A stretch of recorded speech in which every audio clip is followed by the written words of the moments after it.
Welcome, 8th graders. So glad you're joining us today. Let's jump right into this explainer because we've got a really cool goal.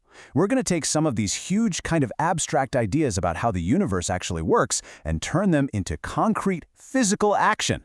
We aren't just reading about science today, guys. We are going to see it, feel it, and physically prove it. Get ready, because we are exploring Newton's laws of motion, demonstrating truth through action. Now, this actually sets the entire foundation for how we're learning today.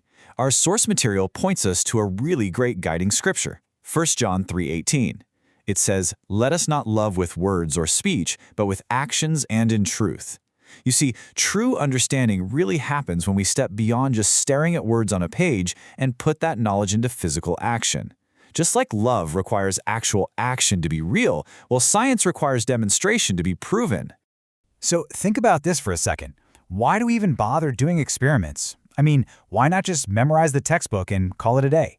Well, it's because experiments make abstract ideas totally concrete.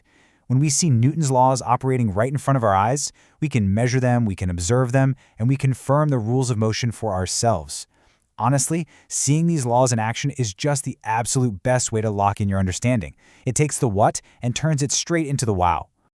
Okay, let's take a quick look at our roadmap. We'll be covering truth shown through action, the first law of inertia, the second law of force, the third law of reaction, spiritual actions, and finally, education grounded in morality. Starting off with Section 1, Truth Shown Through Action, setting up simple demos to interpret real systems.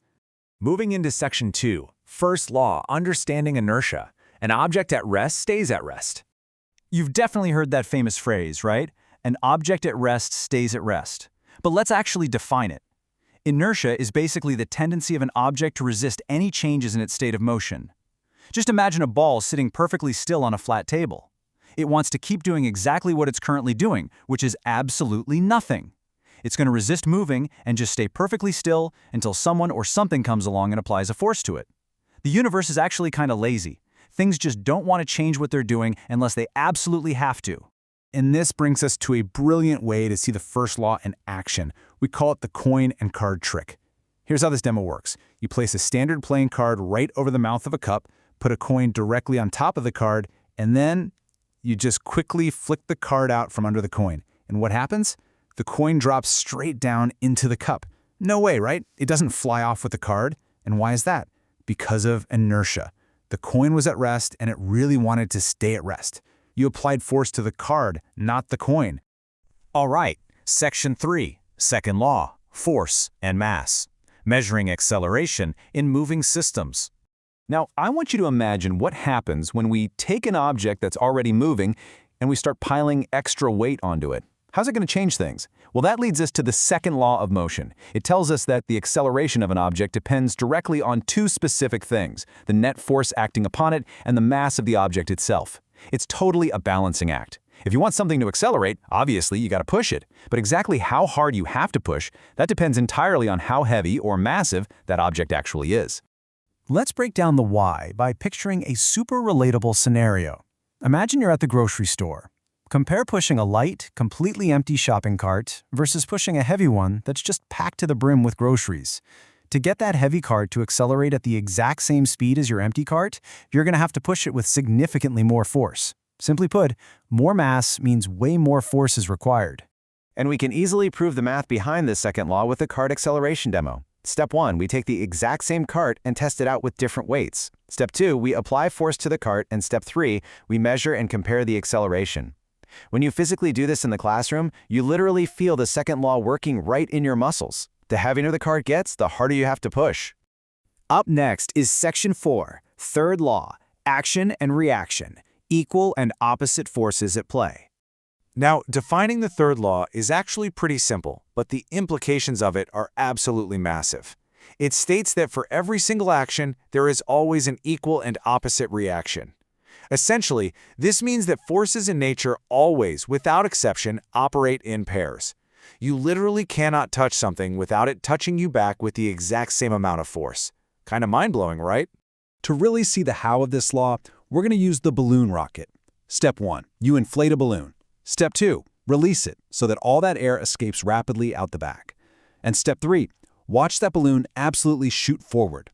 This perfectly illustrates those paired forces we just talked about. The air violently pushing backward, that's the action.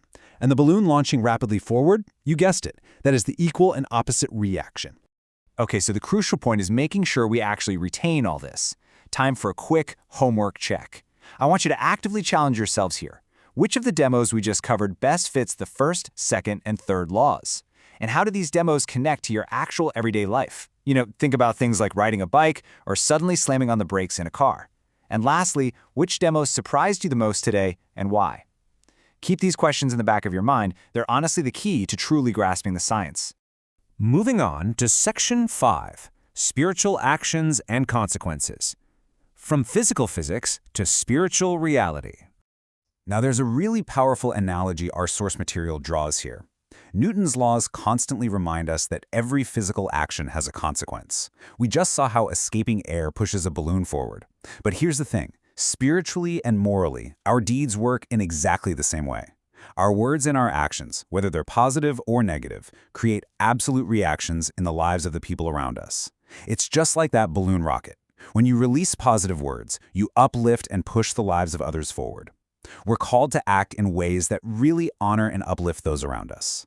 And finally, Section 6, Education Grounded in Morality. The HeroesmartAcademy Godly Learners Philosophy. Let's break down this core truth about why morality matters. The philosophy here states that education without morality will ultimately hurt people. Just think about it for a second. What is the point of being highly intelligent or having a great education if we just keep making bad choices that cause pain to ourselves or to others? Sheer intelligence is never really enough on its own. True education requires strong character. We are called to act in ways that are genuinely honorable and uplifting. We're going to wrap up today's explainer with this incredibly memorable promise from Romans 8:6-7, which promises peace of mind to everyone who keeps their mind spiritual. You see, just as understanding physics gives us predictability and peace in the physical world, aligning our moral actions brings true peace to our internal world. So my final question for you is this. Now that you know that every single action, both physical and spiritual, creates a powerful reaction, what kind of reaction will you choose to create in the world today? Thanks for joining me. Keep learning, keep taking action, and I'll see you in the next explainer.